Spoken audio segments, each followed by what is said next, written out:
He thinks that he's smart and anything he says will come to be as a professor. Let Peter Obi win. He will become a laughing stock again when Obi hands over after 4 years. Right. Senator Victor Umeh has a message for Charles Soludo, and it is one that the Anambra state governor may find deeply uncomfortable. Because according to the former APGA national chairman, Soludo has been here before. He has stood before the Nigerian public, deployed his academic credentials, issued a sweeping political verdict on Peter Obi, and been proven spectacularly wrong. And yet here he is again, doing the exact same thing. Your governor, Professor Charles Soludo, has obviously given his opinion about this. What was his opinion? I mean, he said anyone who comes to you with this is, either lying. I mean, he said some very spicy comments about that. Safe to say that he doesn't believe what Peter Obi is trying to sell, the idea that he's just going to spend 4 years. He's not bound to believe Peter Obi. Right. And he's not in But he's not alone in this criticism. I'm coming. He thinks that he's smart and anything he says will come to be as a professor. In 2022,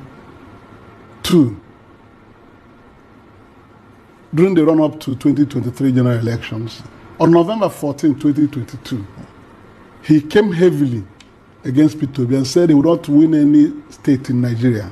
He would not get any votes. As an economist and analyst, he said that Peter Obi will not make any impact. He will not even get 25% beyond one state. He said it. And Nigerians believed him. Those who were on the other side held him that as a professor he had seen tomorrow. When 2023 came, he took to his heels. Peter Obi put up a stunning result, winning in 12 states outright. He said he will not even win a single state. Soludo said. And he will make 25% beyond one or two states. Obi got 25% in nearly 22 states. With the results declared, not to talk about those results he had that were not given to him. Senator Umeh is not prepared to let that pass without a reckoning. Speaking with the kind of controlled fury that comes from a man who has watched political history unfold from the inside, Senator Umeh reminded Nigerians of what Soludo said on the 14th of November, 2022. At that time, in the heat of the build-up to the 2023 general elections, Soludo stood before the country and declared that Peter Obi would not win any state in Nigeria. He would not secure 25% of the votes beyond one or two states. This was not a casual remark. It was a considered political verdict, delivered with professorial authority by a man who had governed Anambra and who carried the weight of an economics background. Many Nigerians took it seriously. Those who admired Soludo held his words as the analysis of someone who had already seen tomorrow. Tomorrow came, and it humbled him. Peter Obi won outright in 12 states. He secured 25% of votes in nearly 22 states across Nigeria. Senator Umeh wants Nigerians to hold that result in their minds when they hear Soludo speak about Peter Obi today. Because as the senator made clear, Soludo has not stood before the Nigerian public to apologize for that failed prediction. He has not acknowledged that his analysis was wrong. Instead, he has returned to the same position, issuing yet another verdict on what Peter Obi can and cannot achieve. This time, Soludo's argument is that anyone who believes Peter Obi can transform Nigeria in a single 4-year term is being misled. Senator Umeh's response is direct. Let Peter Obi win. Let him govern. Let him hand over after 4 years, just as he has said. And when that happens, Soludo will become a laughingstock a second time. Those who carry personal grievances into public commentary, the senator warned, will swallow their words with shame. But Senator Umeh did not stop at defending Peter Obi's future. He went further and defended his past. On the question of what Obi actually achieved during his 8 years as Anambra state governor, Senator Umeh was unequivocal. He described Peter Obi as the most prudent and fiscally disciplined person he has ever met in his life. Not the most disciplined politician, not the most disciplined governor, the most disciplined person.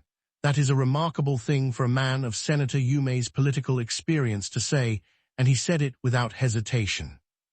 Under Obi's leadership, Senator Umeh explained, Anambra state was transformed from a state that had become a national laughingstock into one that stood as a model of governance. The civil service was rehabilitated.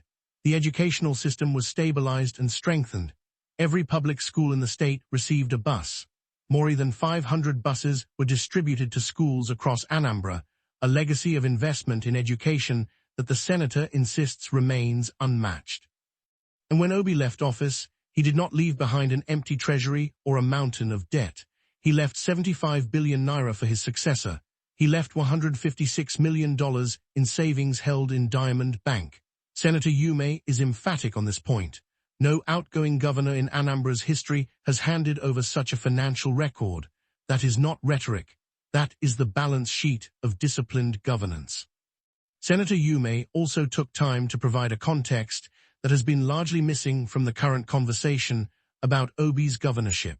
When Peter Obi came to power in Anambra in 2006, following a lengthy and difficult court battle to reclaim his mandate, his party APGA had only 2 members in the State House of Assembly. After the 2007 elections, the legislature was flooded with PDP members, 30 of them in the Assembly alone, 3 senators, and 10 members of the House of Representatives. Senator Umeh was blunt about what happened in that election. Results were written for PDP candidates. It was no longer a secret. Everyone in Anambra knew it. This meant that Peter Obi spent his first 4 years governing against a legislature that was entirely hostile to him. He had to navigate 30 PDP assembly members while running a state, while trying to deliver on his promises, while building a party from near nothing. Senator Umeh himself served as the bridge between Obi's government and that PDP-controlled assembly. He was there. He watched it. And he says that the manner in which Obi managed those 4 years between 2007 and 2010 is a testament to his administrative capability and his temperament under pressure. By 2010, when the next state elections came, APGA had secured 17 of the 30 assembly seats. A slim majority, but a working one. From that point forward, governing became somewhat easier, but the foundation had been laid in the hardest possible conditions. On the question of whether Obi left problems unsolved in Anambra, Senator Umeh did not pretend otherwise. He acknowledged it plainly.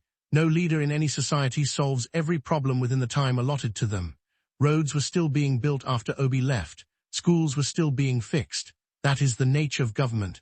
It does not end with any one administration. Government, the senator stated clearly, is a continuum. What matters is what you did within your own time. And within his time, Obi performed spectacularly. He met a troubled, unstable state and delivered it to his successor in measurably better condition, with a full treasury, a functioning civil service, and a credible model of governance that others could build upon. Senator Umeh's conclusion was the kind of statement that cuts through political noise with clarity. You do your own within the time allotted to you. That is the standard by which leaders should be judged, not by whether every problem was solved, because no problem is ever finally solved in human society, but by whether the time was used with purpose, with discipline, and with genuine commitment to the people being served. On that standard, Senator Victor Umeh has no doubt where Peter Obi's record stands, and he has even less doubt about where Charles Soludo's credibility stands the second time he is wrong.